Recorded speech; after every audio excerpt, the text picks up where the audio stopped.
Pessoal, então, eu me chamo Paulo Ricardo Mesquita.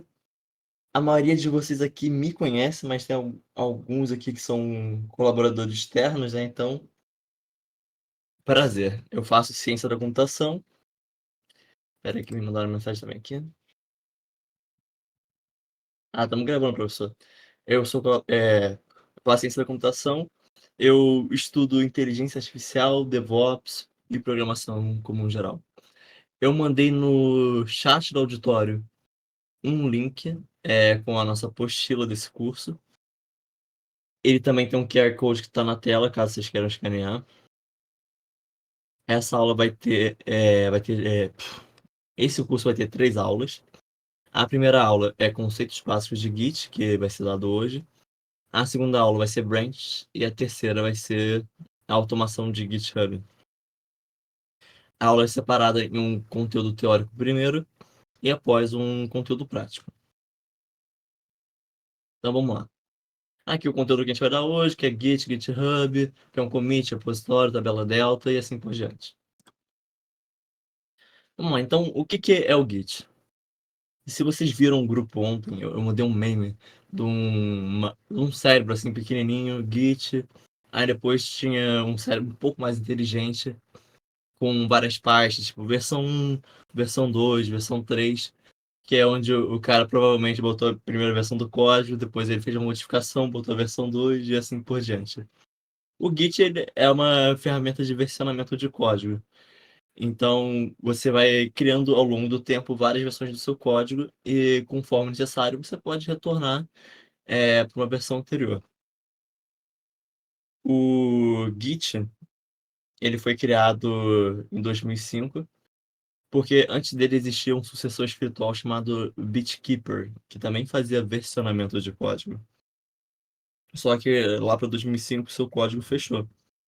E esse senhor que está aí na tela, que é o criador do Linux, que muita gente conhece, ele decidiu criar o Git porque ele prefere ferramentas de código aberto. E também porque o BitKeeper ele tinha alguns problemas de pagar por ele não valia a pena. Agora, o que é o GitHub? Bom, se o Git é uma ferramenta de versionamento de código, o GitHub ele é uma nuvem onde você vai colocar esses códigos que você versionou usando o Git. É interessante vocês pensarem que um existe independente do outro. O Git, você versiona código e ele fica salvo na sua máquina. Quando você dá aquele push no Git, você envia ele para um repositório remoto, que muitas vezes está no GitHub. O GitHub hoje em dia já deixou de ser só uma ferramenta para você guardar os códigos que você versiona no Git. Hoje em dia ele pode ser também automatização de código, uma rede social, até fóruns também tem o Git. Então ele se tornou muito maior do que tudo isso. Eu gosto também de atentar que o Git ele é criado usando a tecnologia do Ruby on Rails.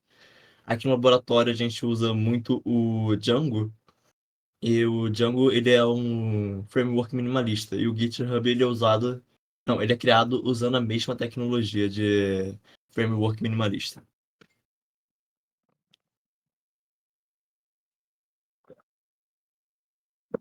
Vamos lá.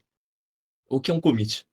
Então, se você, creio eu que a maioria de vocês já jogou jogos aqui, né? Ou jogam até hoje, mas quando é que você salva um jogo? Quando você tem que sair, quando você termina uma fase, ou quando você vai enfrentar um boss. E um commit é a mesma coisa. Você vai salvar quando você tem que sair do PC, para o código no meio, salva ele. Quando você passa de uma fase, então, como pode dizer? Se fez uma função, é interessante você commitar essa função. Ou quando você vai enfrentar um boss. Cara, assim, muitas vezes um boss é quando você vai fazer uma lista encadeada em C e você vai modificar alguma coisa nos ponteiros. É interessante você também dar um commit aí, porque pode dar uma besteira. E o que é um repositório? Um repositório é como se fosse uma biblioteca de commits. Ele guarda vários commits. Eu até separei aqui de exemplo para te mostrar. Eu entrei aqui no perfil do Linux Torvalds para vocês verem, por exemplo, o repositório do Linux. O Linux tem 1 milhão e 200 mil commits. Então a gente consegue ver todas as modificações que ele teve ao longo do tempo. E o Linus Torvalds atualiza ele com uma constância incrível. Ontem mesmo ele aceitou um monte de commit. Vamos voltar aqui.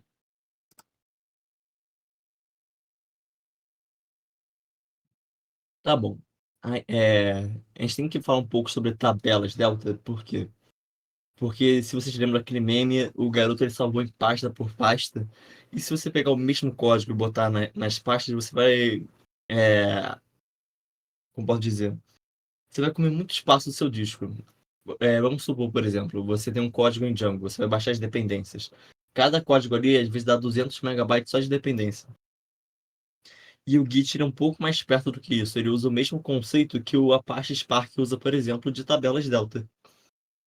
E como é que funcionaria aqui?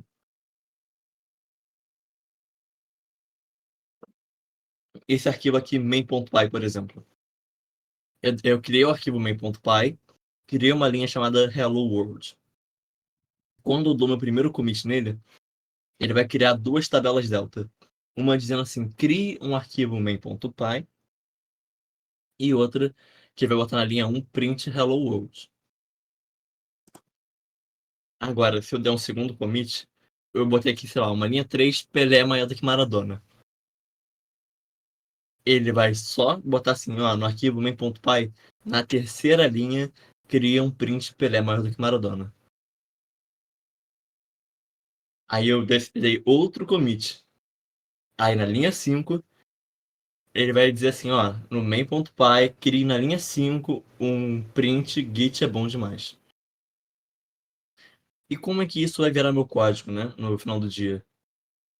No final do dia, ele vai pegar todos esses commits, vai juntar eles e vai criar meu repositório. Deixa eu ver o que vocês colocaram aqui no chat. Foi o Arthur. Gente, deu para entender esse conceito aqui das tabelas delta? Assim, no Spark, ele funciona também de maneira parecida, só que é para modificações dentro do dataset. Ok? Então vamos continuar. E que nome eu dou para o meu commit? Porque quando você salva alguma coisa no Git, eu acho que vocês já perceberam que ele pede um nome para um commit. Dependendo do lugar que você trabalha, vai ter é, regras diferentes, né? Não existe um consenso geral de nome para commit, não existe um consenso geral para pull request, não existe um consenso geral para como você deve nomear as coisas, mas existe uma pequena lógicazinha que a gente pode utilizar. Aqui dentro do laboratório, por exemplo, quando a gente quer adicionar algo novo ao código, a gente nomeia o commit com o fit, essa tag na frente. Então a gente bota fit e adição. Então vamos supor que eu criei uma função que faça a soma de dois números. Padrão. Aí eu boto assim, fit, adição de função de soma de dois números. O fix seria uma correção de algum bug, algum problema no código. Então vamos supor que essa minha função de soma de dois números esteja diminuindo. Aí eu noto isso, eu vou lá e conserto, eu faço um fix, correção de função de soma de dois números que estava diminuindo. Docs é quando adiciono alguma documentação ao meu código. Então, por exemplo, lá naquele README, quando você entra no GitHub, a gente vai falar isso lá mais para frente também. E também tem na apostila. Eu posso criar um diagrama de classes, eu posso criar alguma coisa desse gênero. E quando eu for comentar, eu falo que é a adição de algum documento ao README. Teste é quando eu faço a adição de algum teste unitário, ou às vezes quando eu estou testando automatização de GitHub, você pode utilizar essa tag teste. Se vocês prestarem até atenção aqui no Discord, eu acho que o pessoal do tutor, se entrarem no chat de commits do tutor, vocês vão ver que eu enchi lá de teste de automatização na pipeline e tá cheio lá. E refactor é quando você altera algo que já existe. Então, como assim, Paulo? Vamos supor que tem essa minha função de soma de dois números. Ah, decidi transformá-la numa classe. A lógica permanece a mesma, mas eu só refatorei ela. Então, eu mudei alguma coisa lá sem mudar a sua lógica de negócio.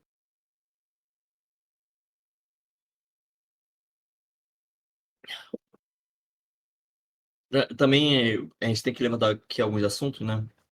Que eu lembrei agora, por exemplo, nas tabelas delta. Eu tinha falado para vocês que tabelas delta, elas botam passo a passo para a criação do seu código.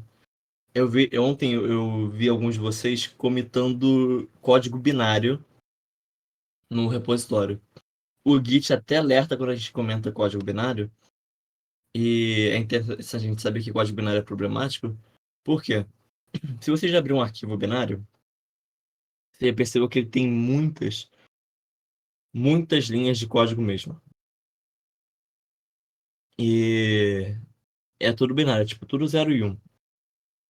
E quando você comita isso, ele tem que criar várias tabelas delta e você pode acabar corrompendo esse arquivo binário. Então, não existe segurança em você comitar arquivos binários no Git e GitHub, pessoal. Então, quando a gente quer usar arquivos binários, a gente opta por outras estratégias, talvez uma nuvem, talvez um blob storage, mas tentem evitar colocar arquivos binários nos repositórios.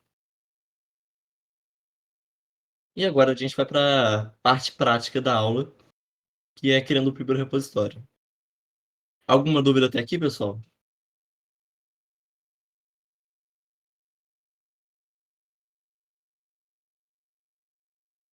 Tranquilo. Então eu vou fazer o seguinte. Vou mandar a apostila de novo para quem não viu. Aqui na apostila, criando seu primeiro repositório, eu deixei alguns pré-requisitos. Baixar o Git. Então, não tem o Git na minha máquina, não tem problema. Você vai clicar aqui no Git e você vai acompanhar o passo a passo de como instalar ele. E ter uma conta no GitHub. Então, vamos criar aqui um primeiro repositório, vamos inicializar ele e vamos colocar alguma coisa. Cliquei aqui em cima, né, no maisinho. New Repository. Essa parte daqui, ela é interessante, por exemplo, template de repositório. Se vocês perceberem aqui dentro do laboratório, a gente tem algumas coisas padrões, tipo a pasta .github. E dentro dessa parte .github tem um template disso e um template de pull request, que a gente vai explicar em outras aulas o que que são, para quem não conhece.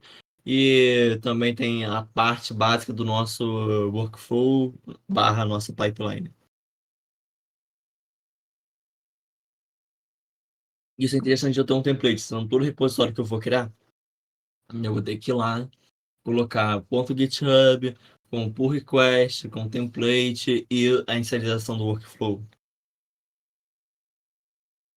Essa parte aqui de aula, né, é para eu escolher para onde vai meu código. Por exemplo, se for para mim, para o meu perfil no GitHub, eu vou me marcar. Mas se for para o FuzzyLab, eu vou marcar o FuzzyLab Uva e assim por diante. Nome de repositório. Gente, eu vejo vocês criando o nome assim. Primeiro repositório. Paulo Ricardo Mesquita, acho que fica feio. Eu gosto de botar tudo em letra minúscula. Ah, Paulo, mas no seu perfil tem repositórios com letra maiúscula. A gente evolui ao longo do tempo e a gente percebe que tem coisas que a gente tem que ter um padrão.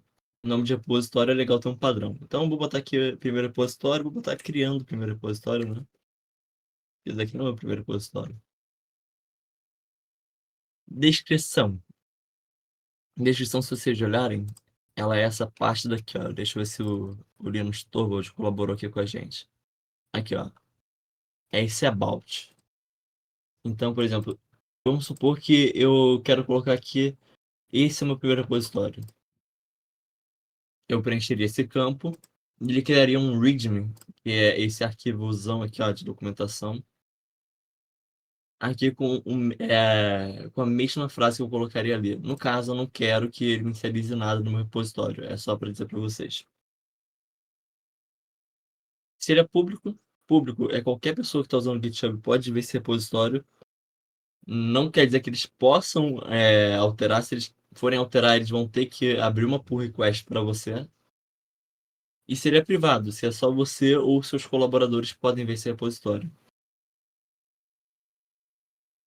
Aqui nós temos outras partes de inicialização, por exemplo, o README, que é o arquivo de documentação, a gente utiliza o Markdown. Eu não sei se vocês já viram, mas até nossa apostila, eu vou até pegar o link aqui dela de novo, ó, que é um bom exemplo. Se vocês verem, ela é escrita em Markdown. Ó. Markdown, ele é HTML pré-renderizado. Quem fez a prova se lembra disso daqui. E deve estar utilizando até hoje. Mas é interessante relembrar como é que funcionam as coisas.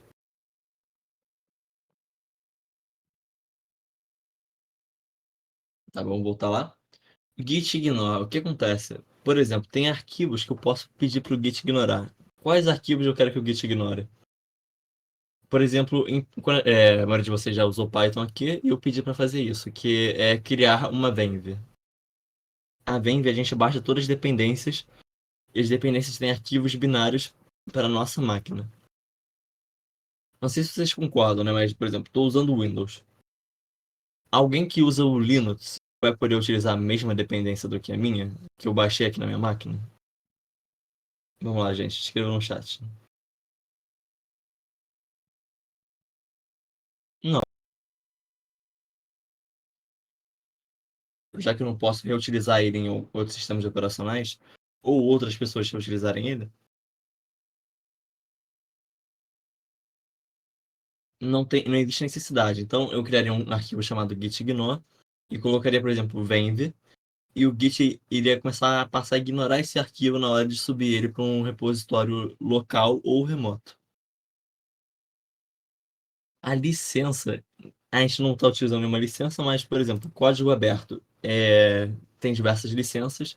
Tem, se eu não me engano, licença do Apache, MIT e a GNU, que é a do Linux. Cadê ela aqui? Deixa eu ver se eu acho. Gente, cada licença tem uma diferença. Isso é só para caso vocês queiram fazer código open source para outras pessoas mexerem ou usarem. Então aqui eu só vou preencher o nome do repositório público. Eu recomendo que vocês façam o mesmo porque a gente vai fazer a ligação com o repositório remotamente. Então, create repository. Aí o Git ele me coloca aqui um link HTTPS. Se você tiver o GitHub Desktop na sua máquina, você também pode pegar por ele e por SSH. Eu, no meu caso, sempre uso HTTPS. Então vamos lá. Vou criar aqui uma pastinha, né? Vou botar aqui primeiro repo.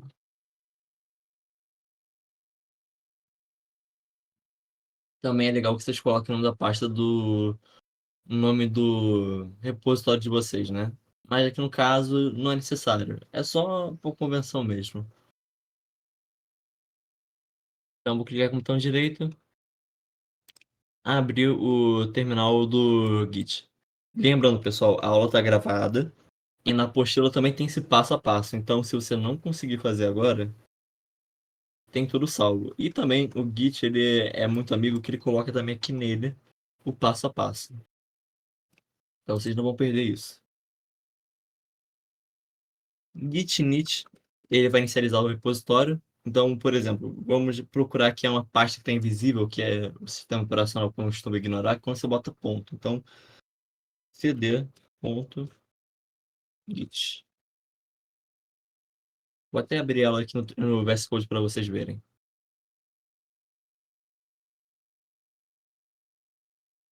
Aqui a gente tem um monte de arquivos de configuração. Eu quero ver se eu acho ele para vocês. Eu acho que aqui, ó, os hats. Tá vazio porque não tem nenhum commit. Info também tá vazio. E o object está vazio também porque não tem nenhum commit. Mas o que acontece? Dentro de objects, eu guardo aquelas tabelas deltas que eu falei para você de como que a gente monta o código. E info e refs, eu tenho, por exemplo, o nome dos meus commits. Então, eu tenho as tabelas deltas e nessas outras pastas eu tenho o nome dos meus commits com alguma descrição mais detalhada para mostrar como ele acha ele e como ele monta o meu repositório. No nosso caso, como a gente não comentou nada, depois a gente volta aqui. Ó. Vou dar um clear aqui no terminal. Git init. Agora eu vou dar um git remote add origin para adicionar um repositório remoto. Eu vou pegar aqui o link do meu repositório do Git, aqui, ele.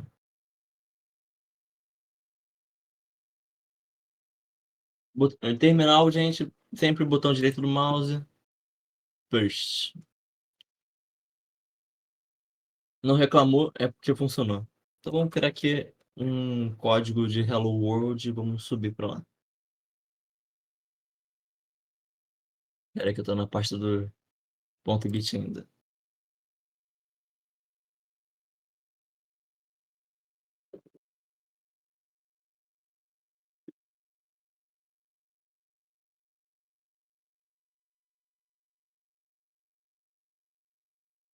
Eu vou criar aqui um arquivo.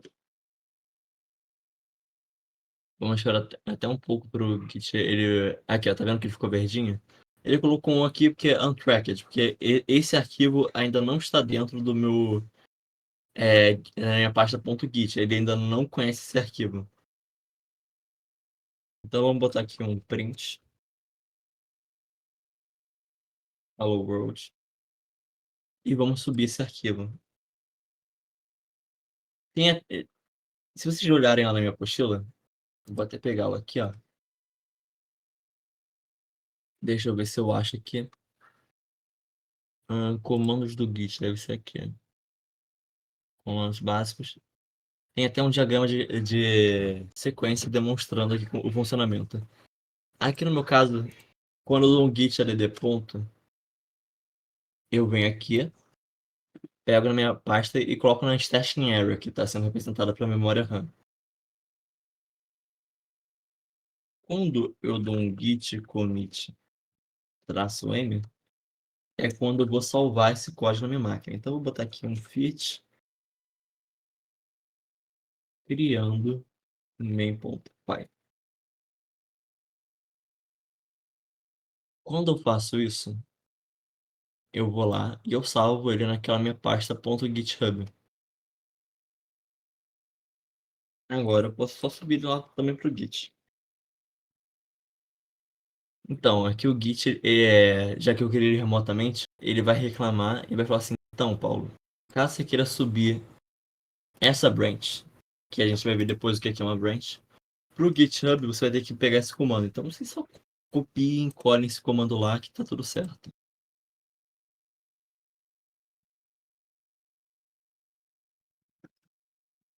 Vai demorar um pouco, mas se agora a gente vir aqui e der um F5, ele subiu no arquivo main.py. Vamos ver, agora vamos esperar o. Pronto, o Git ele foi lá e parou de falar que não tá untracked. Ele agora ele descobriu esse arquivo, montou as tabelas delta dele e tá tudo direitinho. Agora, se eu venho aqui e dessa vez não vai ser PL maior do que Maradona, não. Eu vou botar. Como tá aí? Isso é Git. Ele vai botar um M, porque esse arquivo foi modificado. Tem gente que acha que quando tem essas corzinhas assim é que tem algum problema. Não, não tem nenhum problema essas corzinhas, gente. É só o Git te alertando, por exemplo, que esse arquivo ele é novo para ele, que esse arquivo foi modificado. Tá tudo certo. No caso, modificar arquivo fica um Mzinho.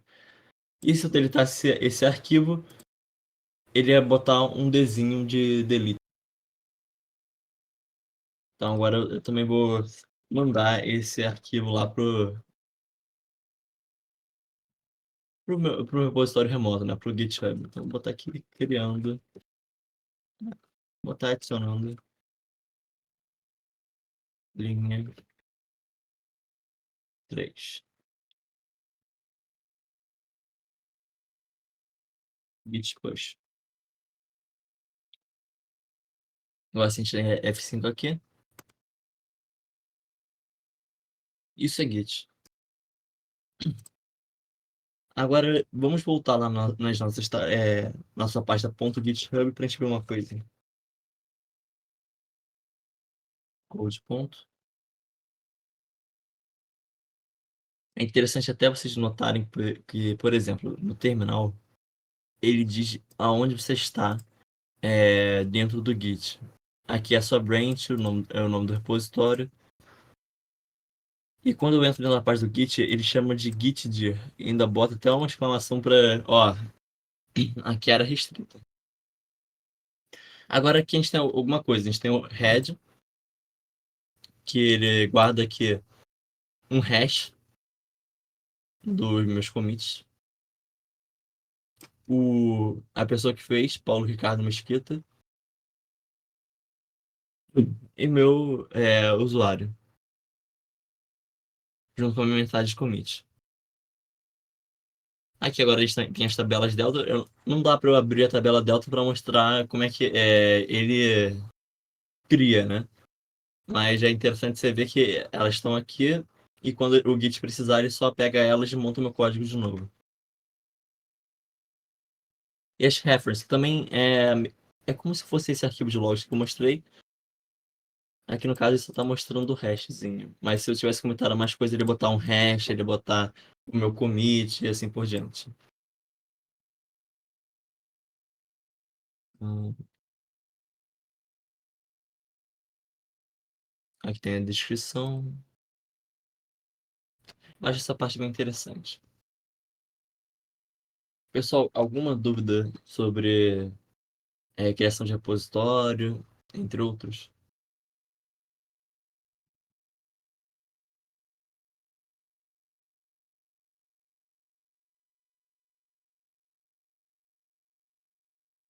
Eu recomendo, por exemplo, que vocês usem o Git para salvar o código que o Arthur vai mostrar para vocês na aula das 2 horas. Essa primeira aula nossa de Git, ela é um pouco mais curta, né, do que o normal, até porque é conceito bem iniciante mesmo. Então, vou deixar vocês criando o repositório e se vocês precisarem, vocês podem me chamar, tudo bem?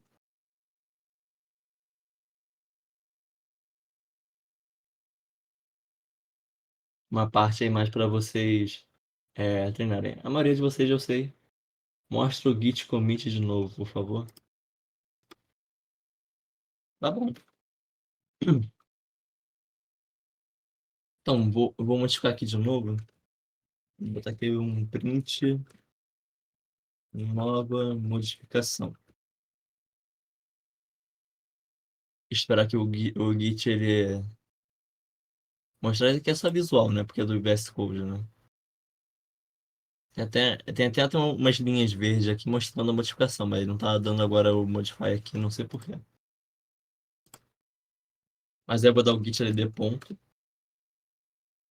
Aí no nosso diagramazinho, quando eu dou o git ld ponto, ele vai pegar da minha pasta e vai jogar na memória RAM, certo?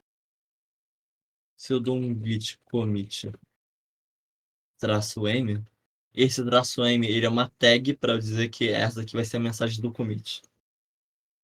E eu botar feature, porque é uma nova linha, adicionando linha 5.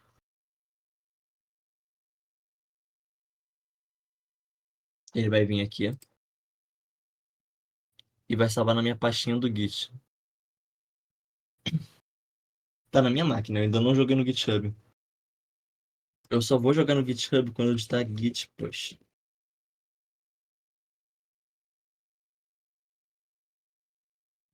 Era até para você ver, por exemplo, ó, ele contando objetos, compressando tabela deltas, e ele vai enviar lá pro GitHub.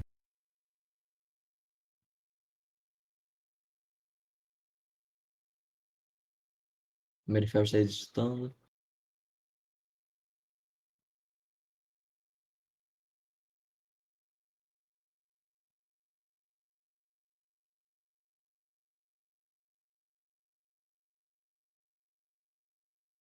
Pera aí que... Deixa eu ficar de boa aqui do nada, deixa eu ver. Tem um cortador interessante, é o Git IM mensagem. Ele faz o Git LD e o mensagem ao mesmo tempo. Uma linha de só, código só. Isso é interessante mesmo. Que aí você meio que já pula essa etapa daqui.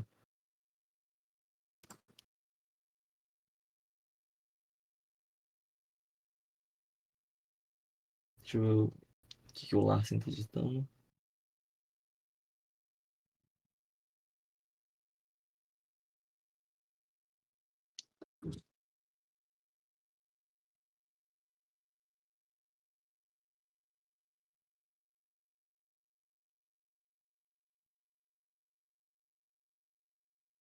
Deu author identify ou no.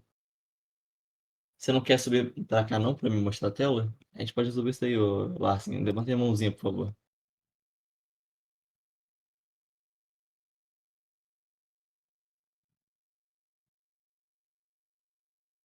Gente, como é que eu faço pra puxar ele? Tem algum ADM aí pra puxar ele pra mim?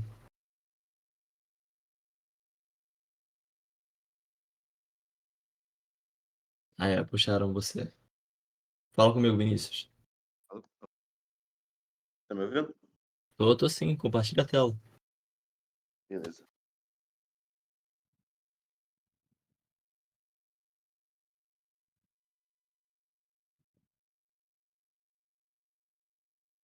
Ele deu esse erro grandão aí. Interessante que você não tinha o Git na máquina. Por exemplo, ó, ele tá, o próprio terminal diz para você o que ele quer. Então ele tá falando assim, roda esse primeiro comando para você dizer qual é o seu e-mail. Tá vendo aquela linha git config traço traço global e-mail? Uhum.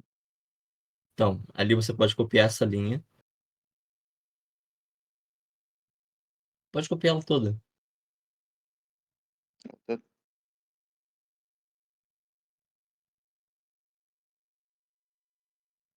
Botão direito. Aí o que que você vai fazer? Entre aspas, você bota seu e-mail. O que acontece é que dentro dessa parte, ele usa esses dados para você guardar Uhum. os seus commits, né? Para dizer de quem é. Tá.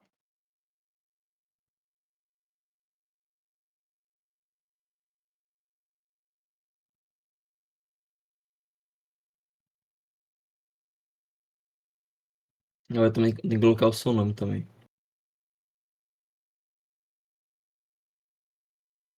Só toma cuidado com o espaço na frente do comando. Tá.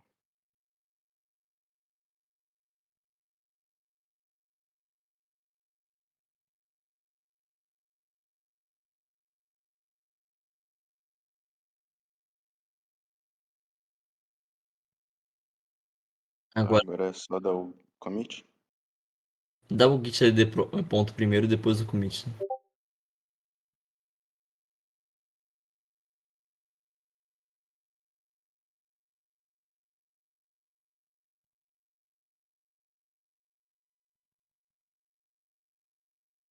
Esse aqui também eu tenho que botar Você já linkou ele com o linha 1. GitHub? Oi? Já linkou ele com o GitHub? Como que eu faço isso? Abre lá o seu Git pra mim. Abre lá no. Você criou no seu perfil, né? O repositório. Eu criei. Esse é o nosso cartão.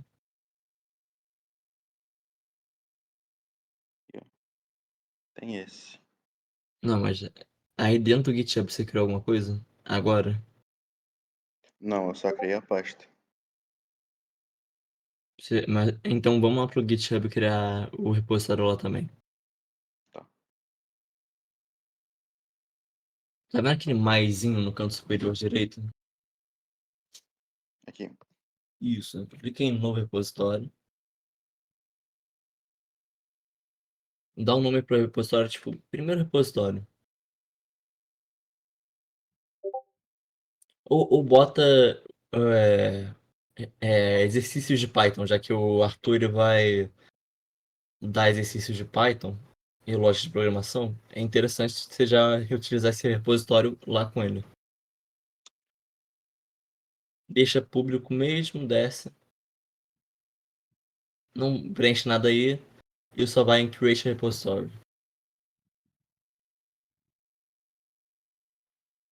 Volta lá no terminal pra mim. O do Git. Esse aí mesmo. Apaga a linha toda de comando que você usou. Dá um git init, por favor. Aí você inicializou o repositório com git. Agora você vai fazer o seguinte: git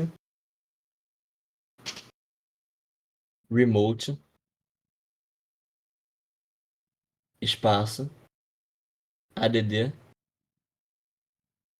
origin. Agora você vai copiar aquele link lá que o GitHub te deu.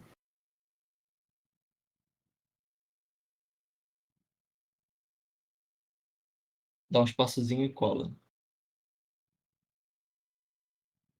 Dá enter. Agora você vinculou seu repositório com o GitHub. Agora a gente vai salvar ele. Dá um git add ponto. Não, Benfeld, a gente não vai usar esse comando daí porque ele tem que aprender parte por parte primeiro. Aí você vai dar um git commit. Você pode até botar a tela pra cima pra voltar para aquele git commit que você tinha feito.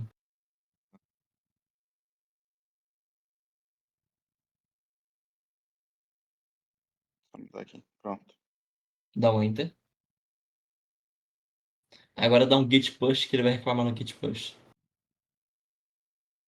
Sim? Não, push. Isso é um post. Ah, poxa. Aí tá vendo que tá reclamando ele. Ele falou: push daqui pra você botar a sua branch como a principal, por favor. Tá. Aquele comando ali no meio deles.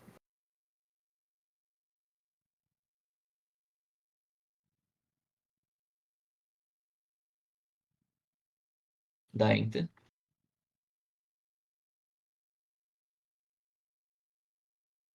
Agora pode dar F5 lá no GitHub. Oi? Dá F5 lá no GitHub. Nessa página daí. Agora tá tudo vinculado. Maneiro. Deixa eu ver Show. aqui o chat.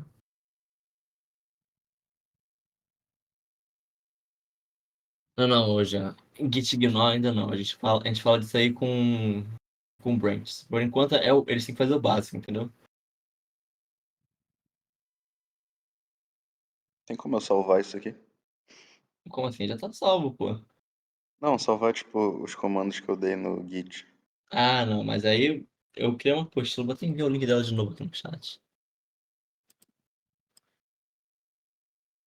É que eu tava outro aqui de perfil, aí eu perdi a apostila. Poder mandar de novo, por favor. Mandei no auditório. Certo.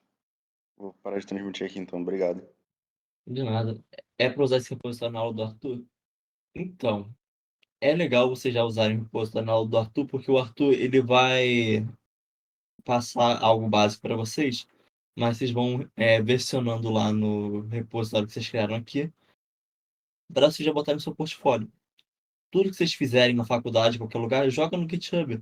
Ah, mas tá uma porcaria. Independente, vai botando lá que é conteúdo, é a sua evolução natural com o tempo, entendeu?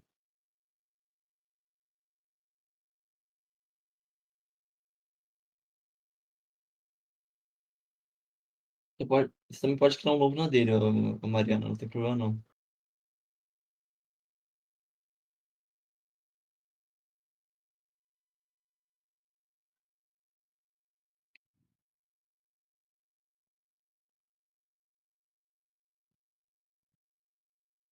Não, você não pode criar o repositório no FuzzyLab. Cria o repositório no seu perfil. Se você tiver dúvida, de onde criar, levanta a mãozinha. É assim, criem no perfil de vocês justamente para usarem como portfólio. Vocês vão mostrar o perfil de vocês para algum recrutador, para alguma pessoa. Vai ter lá todos os códigos que você já fez.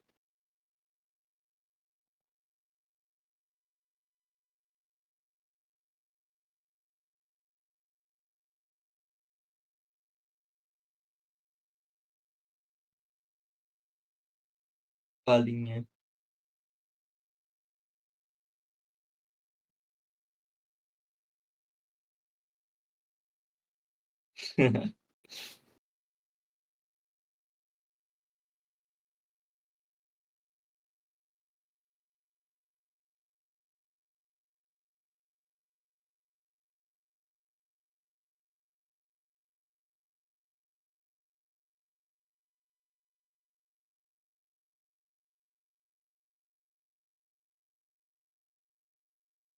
É isso mesmo que a Duda botou. Tem um comando, quando você cria um repositório, tem um comando na apostila, tem um comando em todo lugar.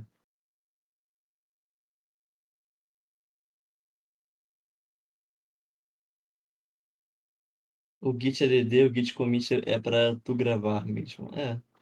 O Merenfeld deu uma solução que é usar o AM, mas se eu fosse vocês, já que vocês estão começando, eu faria primeiro o git add e depois o git commit, para vocês entenderem melhor como é que funciona.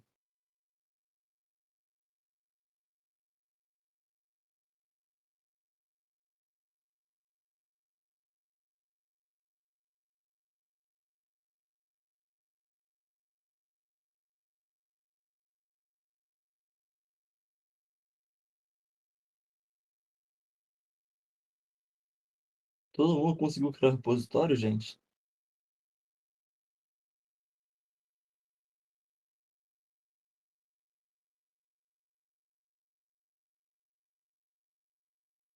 Ah, então tá bom, né?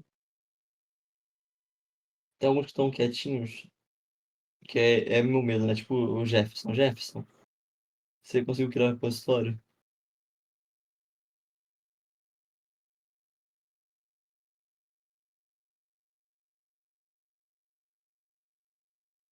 É, o Jefferson tá editando aí agora. Tudo bem. O Vitor e o Vitor Hugo, né? E o Lucas Oliveira também conseguiram criar?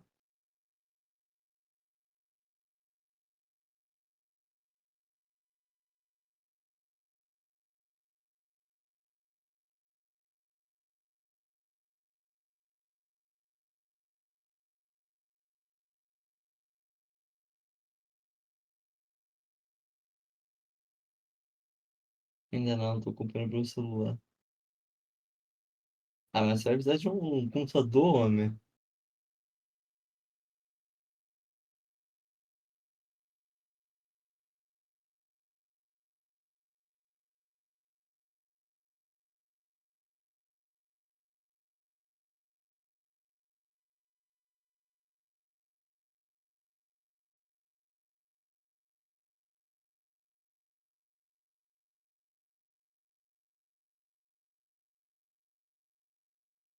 É o que o Jean falou.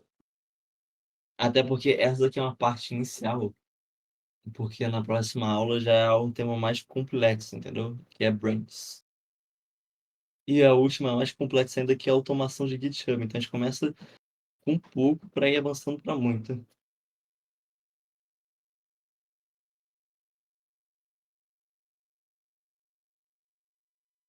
Que bom, Isabela, que deu tudo certo.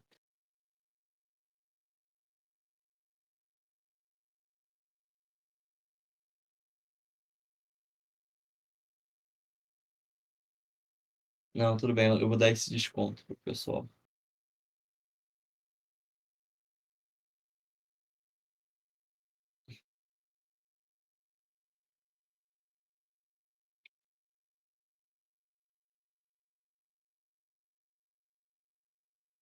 O Vitor Hugo conseguiu criar Branch.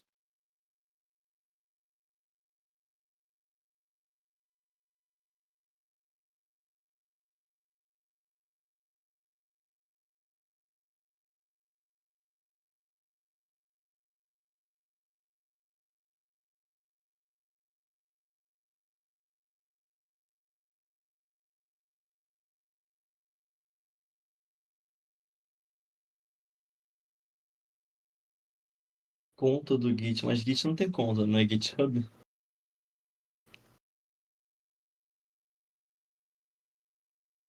Olha, garoto, lembre-se sempre que Git e GitHub são coisas diferentes, hein? Pelo amor de Deus.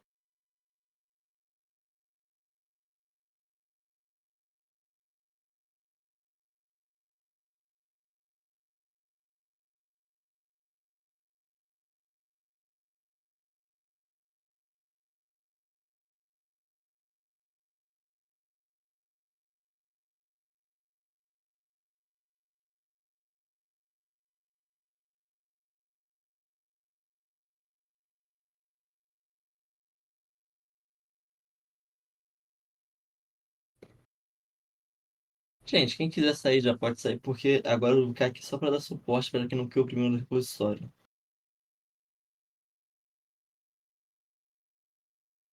Ou, por exemplo, quero querer depois, também não tem problema. Só fala assim, pô, vou querer depois. Mas eu vou botar aqui de qualquer jeito só para dar suporte mesmo.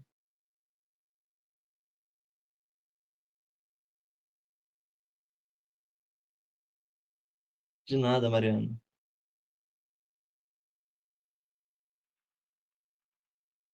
Tá, aí tem que ver com o Bernardo. Bernardo, você não escuta?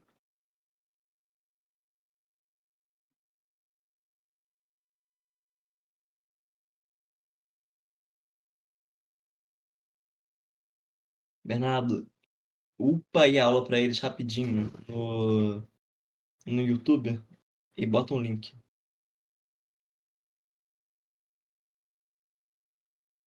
De nada, Duda.